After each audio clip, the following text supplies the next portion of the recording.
Here, I just finished an aerial tour of the impacted areas, and what I can tell you is what you already know. You've seen from the pictures. It's devastating. We know that this water is incredibly damaging. It has meant the evacuation of thousands, and I can tell you, even in the hardest hit spots, there are sources of inspiration here in this building as you talk to the incredible volunteers and people of the Midland community. So experts are describing this as a 500-year event. It's going to have a major impact on this community and on our state for the time to come, and that's why we are going to be very aggressive about getting help from our federal partners. I've been speaking with the federal government, and they know that we'll be formally asking FEMA for support, and I'll have more to share on that soon.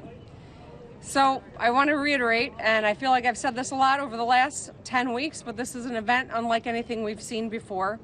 And we've got to continue to all work together to observe best practices, do our part to help one another, and to wear our masks and continue to try to social distance in this moment. And a lot of you are standing too close to one another. I'm just going to observe that. Ask that you remember, we are still in the midst of COVID-19. We still have COVID-19 in 79 out of 83 counties, so we've got to continue to take this seriously.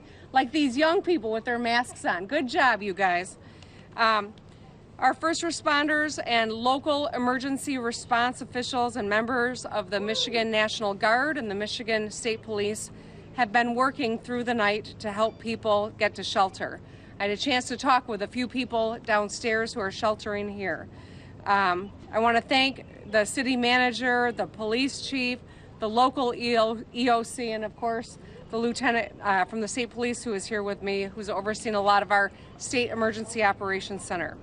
I want to thank all of these people for their hard work and the incredible volunteers who have brought food and supplies to help their fellow residents. So to Midland residents looking for shelter, you can find it at Midland High School, Bullock Creek High School, and West Midland Family Center. If you're looking for information, do not call 911 unless that is your only option and is truly an emergency. The most up-to-date information can be found at midland911.org. Go online, or you can go to their Facebook page, facebook.com/Midland County Emergency Management, to get the most up-to-date information where you can get help and what the latest developments are. We are anticipating the height being around 8 o'clock tonight, and so we do know that the water is continuing to rise, albeit at a slower pace, but that's why we've got to continue to take this seriously. If you are in an impacted area and have not done so yet, please get somewhere safe. Follow the direction of our public health officials on the ground. I'm going to continue working with General Paul Rogers of the National Guard, Colonel Joe Gasper with the Michigan State Police, the DNR, and the Department of Energy, Great Lakes, and the Environment to ensure that we can keep Midland County families safe. I want to thank Jen Boyer, who is overseeing the local emergency operations center. They've got an incredible operation that has come together. So I've been in touch with local leaders in Midland and will stay in close contact with them as this situation develops. I want to continue to remind people, if you're in an impacted area, please evacuate.